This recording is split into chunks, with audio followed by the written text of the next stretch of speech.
From this wider perspective, so much of what we do to each other must have the rest of creation shaking their heads in disbelief.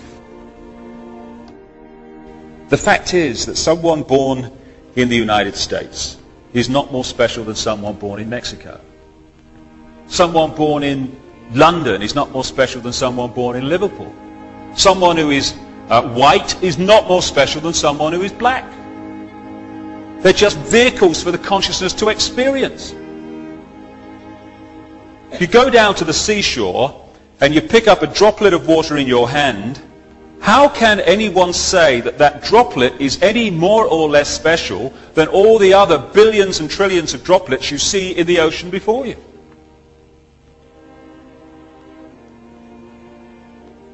So when I began to understand all this and appreciate this other explanation to dogmatic religion and this world is all there is science, I started to ask a few questions of this situation. Like, how come that this explanation, at the very bottom line least, is as credible as the other two? How come the other two get guaranteed airtime, often no questions asked, here's your airtime, say what you like, and the alternative to both of them is ridiculed, condemned, or suppressed by reflex action? The answer that I came up with was that clearly some people don't want the public to have access to this information. But who and what and why?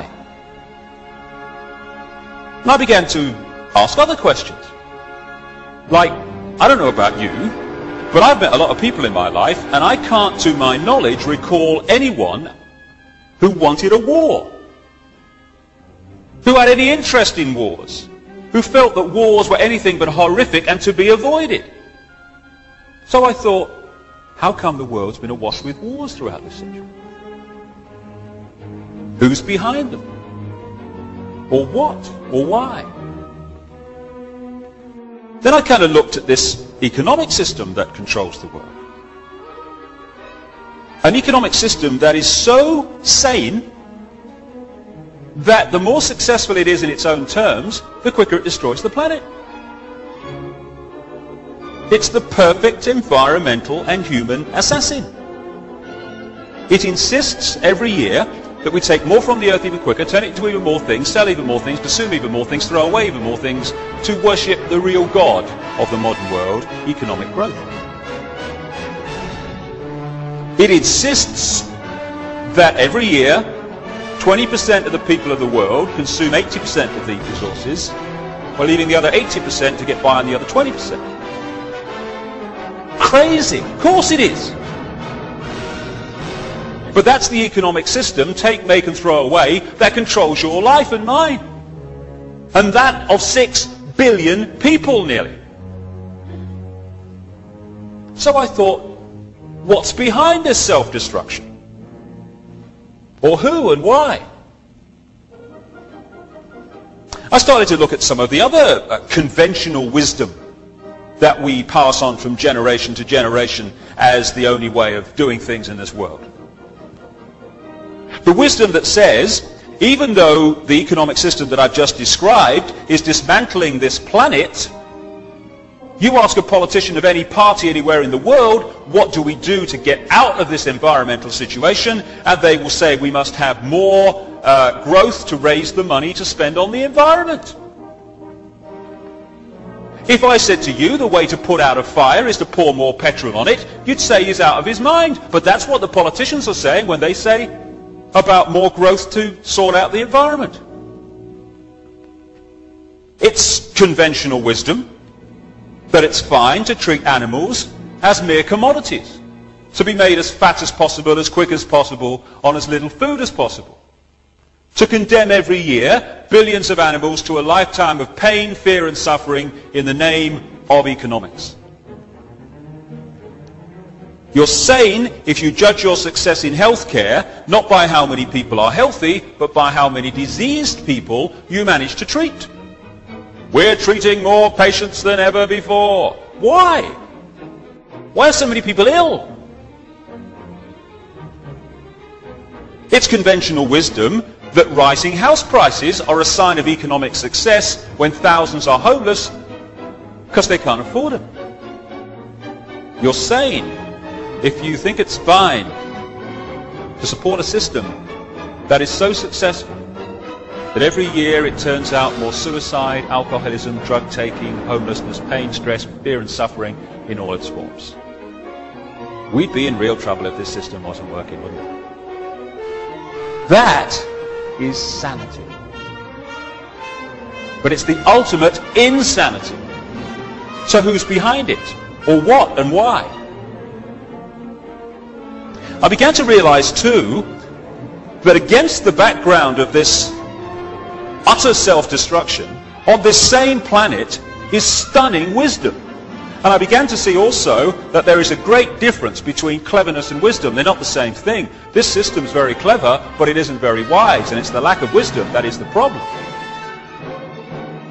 And I began to see that what we call wisdom is often not found in this state-of-the-art letters after their name system. It's actually found in the native peoples that this system would see as backward. Piece of Native American wisdom, what have become known as American Indians. When you have cut down the last tree and poisoned the last river, you will know that you cannot eat money. That's wisdom. And there's another piece of very famous American Indian wisdom. In 1854, the American government made an offer for Indian land.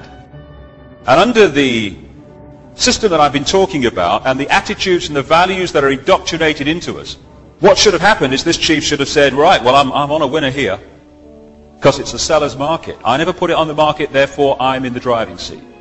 So what I'll do is duck and weave and I'll crack on. I don't want to sell, get them to push up the price, and at the moment that I think they're going to pull out, I'll put out my hand and say, you've convinced me.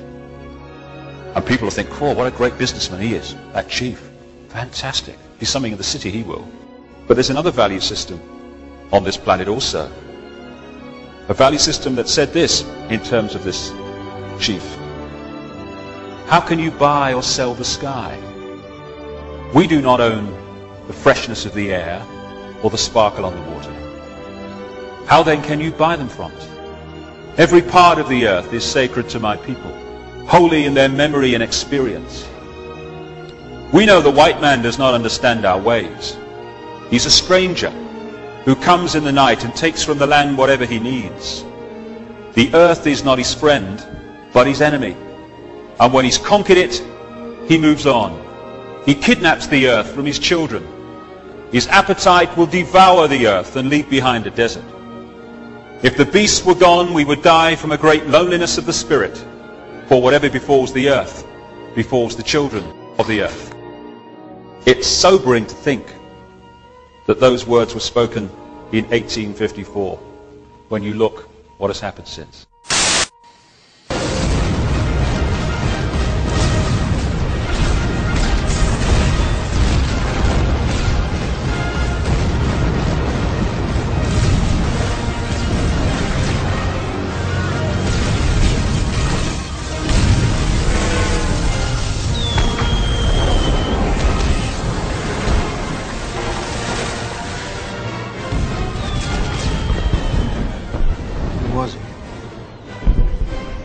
Who's Edmond Dantes?